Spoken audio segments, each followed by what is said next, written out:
So Alpha Outpost can be pretty brutal, right? Well, me and my glamorous assistants, Hey. I feel like we got it down to a fine art, so here's a quick guide on the bare minimum we took in for each and what I think you might need too. So breeding pits is a nice easy one to start with because all you really need is two particular creatures, something to keep that giant Desmodus grounded and something to bleed it out. So insert a Reaper and a Thyla, but we're not going to use the Thyla just yet. We're going to go in with our Ocedon to accompany the Reaper initially because Ocedons are monsters. Here's the stats of ours, and go to town wrecking anything and everything as quickly as we can. Watch the Thyla. Can't see anything. It's so Yeah, red. it's so red. Oh man, I'm getting bled out here. Yeah, it's the Thyla, man. Yeah. Get spinning out. Spin H. Spin.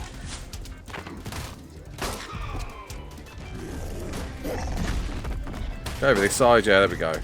All right, before we kill the last one, get that last one at bay for a minute, H, if you can, please.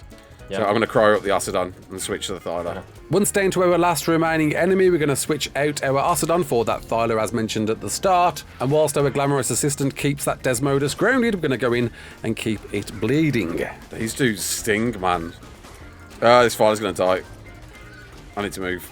Now it's up to you depending on how much health you've got on your creatures at this point. You can continue to bleed, but we're going to switch out to our NPC because if you don't know already, Thralls can be absolute monsters when leveled in melee and paired with a tech sword with that shielding trait, and with the torpor infliction this one actually does, it kind of makes sense to run up and just go ham back at the Thrall until it's dead. I wonder if he's chasing me because like you're not your player. Okay. Just hold, like, just, yeah. Let me just get a position where I can hit him and not you. Good. I'm not hitting you, right? I'm okay. Okay. 5k left. 2. No, done. Ready? Yep. That's sweet. Onto Marksman, hold down. Whilst I'm sure this one is meant to be testing you at your shooty skills, Melee Thrall comes in king once again, supported by Krusty the Clown riding an Ocedon, and that's pretty much all there is to it. Of course, the mini-boss will continue to teleport and keep on retreating backwards, but if you time it well, you can actually box the mini-boss within a corner and definitely get more hits in before it teleports again, and especially if you've got a bloodthirsty Thrall at that, combined with perhaps beer, you will find its health fly down in no time at all. I was curious if you could do it without beer.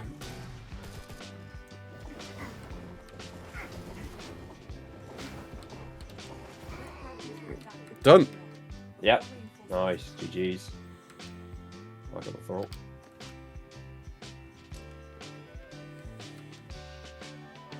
Yep. Yep. Done. And Gladiator's Keep is a pretty straightforward one. This time we're going to go in with a mate pair of Ocedons. And when it's time to fight the big giant Ocedon, we're going to pull in our Thyla to once again bleed this dude out.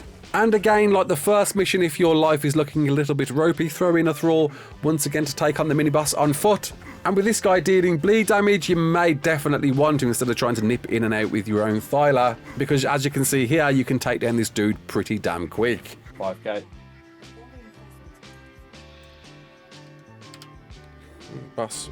So to finish off the 4 attack outpost, Molten Works is, in my opinion, perhaps the easiest of them all. There's no need to fear that flamethrower wielding mini boss, because with a high melee Thrall loaded with beer, you will go absolute beast mode, making this one especially very possible to do solo, as you can see here.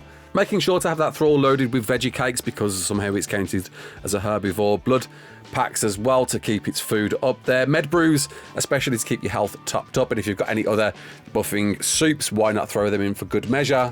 The fact we're running around with 2 giant spears protruding out of our back kind of says it all, really. And once that boss approaches, really the hardest part about this is keeping up with the dude and not getting a bit confused and blinded by all the fire and colours going off. Keeping track of the dude to finish him off and bag yourself those 10 crimson sigils.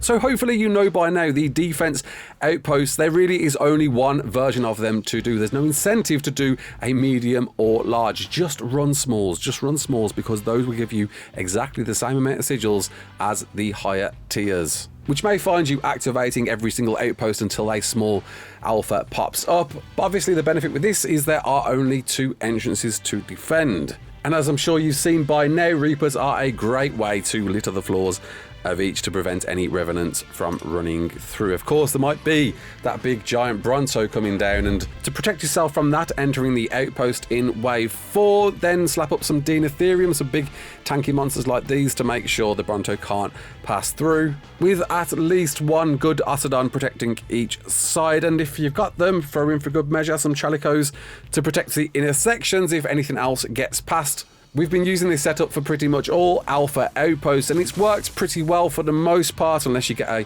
invincible Malwyn. There's not really much we can do about that until it's patched. And as you can see, yeah, those Reapers are keeping the Revenants at bay, allowing our Ossodons to go out on the attack on the outside. There's some debate on what's best to put down for round 1. In my opinion, just do resource generators so you've got more to spend for later ones, and make sure you're putting them on the opposite side to your attacking side first, and just keep them as far back as you possibly can. Someone trying to get around the side, H, on your right. Oh man, they go on the side as well. I think they ain't getting through that side, no way.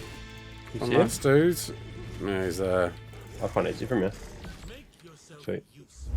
Wave 2, always go for towers at the front, 2 on each side, because later on they'll be upgraded to metal. Whilst it's not really going to do much to help you keep back a Bronto, it will at least buy you a little more time. With me preferring to put X-Plants either side. There's some debate on whether you should put down an auto turret here, because it does get upgraded later on, but the fact you can only put 1 down, I prefer to get all those defenses down early, and at least we've got X-Plants on both sides. Round here? Yeah. Last few. That's it. Shall I go outside now? Probably, yeah. Then wave 3, yeah, get those autos up on both sides. You've got enough here to spend now, and if you've got anything left over, maybe go for a Tesla coil, because that could definitely help to buff your turrets. Bringing you into the last and final stage, where you're going to be facing either a Therizino, Rex or Bronto. Cross everything you can, you're not going to get that Bronto, and just slap down as many auto turrets as you possibly can. Luckily for us though, we got the Therizino, but you can see the timing is pretty tight either way. A mate pair of Ossodons just about cuts it, with us needing to defend off waves of Brontos initially. And word of warning, if it is the Therizino, definitely keep your distance, because if it bites down hard, it's going to rip your armor to shreds and possibly kill you in the process. We've seen it happen a few times to other people. Alright, I think we're going for it here. Yeah. Ryan. Quick, 30 seconds. Ooh, that's tight. This is good. There we go. Jeez. That was close. That was close. My player was close to dying as well. Was he? Yeah. But job done, that's 10 aberrant sigils down, and 1 step closer to that alpha fight. Hopefully this has helped somebody. If it has, please do comment below. Let me know. Until the next one, my name is Raasclark. Don't forget to like, share and subscribe, and as always, peace out.